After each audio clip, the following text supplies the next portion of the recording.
Hello, Cohort 11. This is Sue Malone, and thanks for being part of my experiment tonight. I wanted to share with you the results from my constructivist project, where I asked the question, what are some ways instructional design might have a more direct and positive impact on results? Imagine me focusing on results. So let's hear a short story, shall we? Let's start with a little journey.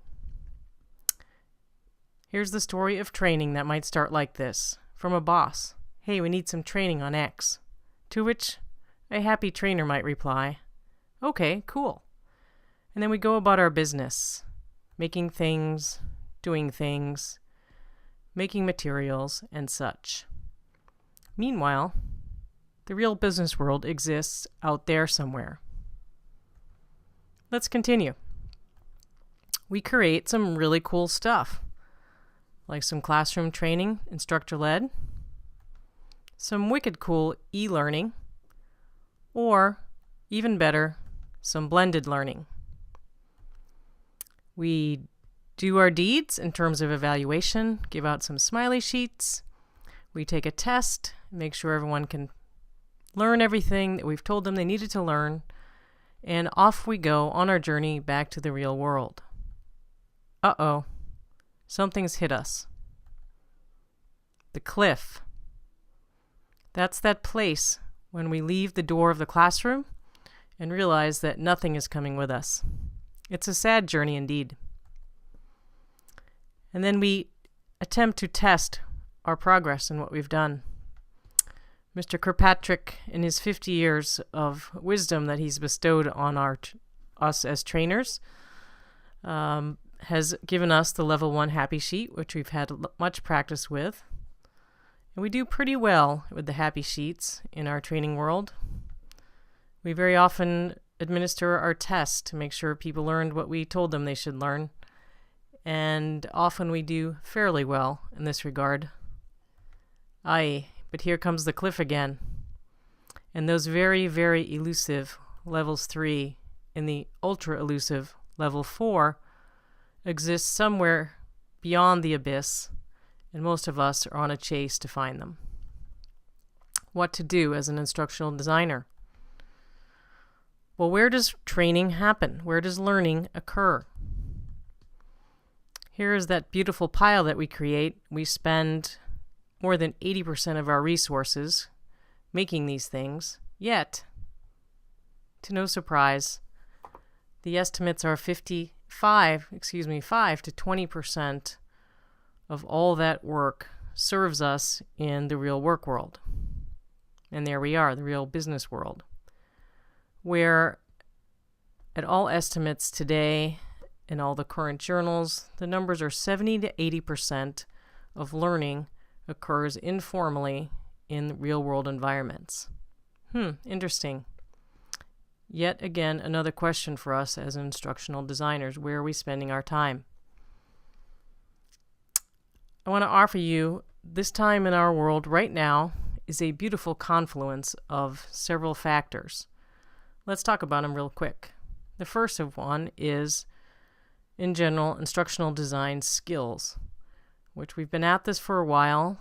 We have multiple disciplines involved, psychology, science, some technology involved, and we have a pretty good base of knowledge there. As we've already studied in our cohort and are continuing to study, again, a solid decade's worth of adult learning theory, supported by neurology, psychology, various sciences. We have a significant shift especially in the U.S., in how and what people do at work. We've moved from a very task-oriented, sort of manual labor type work to a majority of folks doing knowledge type work, working with their minds on a day-to-day basis. And now for the new-fangled, soon-to-be coming to you webinars entitled S-Learning. You probably heard about some of these already, or maybe have attended some. Social learning is the new hot place to be. Although it doesn't seem so much hot news that we actually learn socially. And lastly, and certainly not least, technology.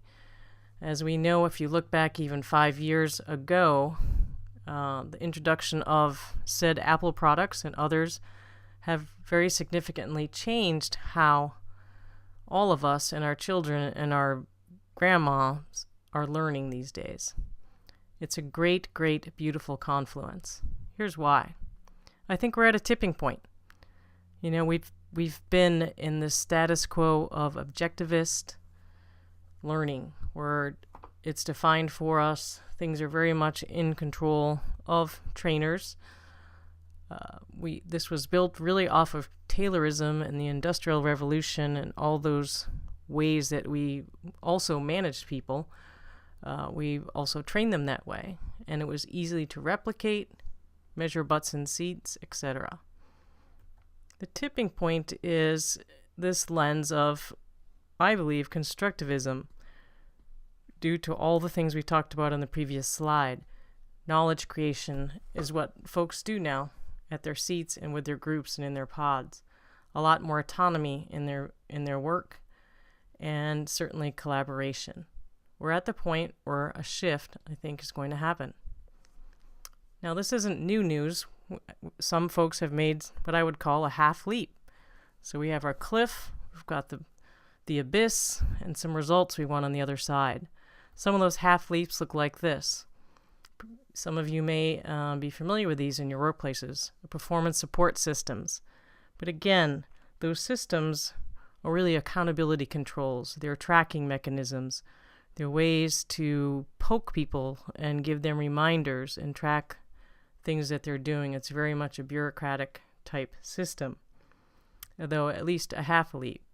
And then all the talk, as we even heard at ASTD, about making learning stick and the tricks and tools and ways that we might be able to do that. But if you think about that, that still is bringing us back to the classroom, to the e-learning, and trying to figure out how do we make what happened back there stick to out there, the real world. That's a half a leap. Let's go bold. Let's go for the bold leap. Here's our pile. How about if we made a shift and took a different lens, a constructivism lens, into the real world and actually stood in that place as an instructional designer to create a learning environment. Reimagine what things could be like. Here's some questions I had amongst many, many, many, trust me, doing this work. What if instructional design truly began from the real business world? What if the design work focused on the learning space where learning is always on? What if there was no finish line? What if there was not a time that a happy sheet was appropriate because there was no end?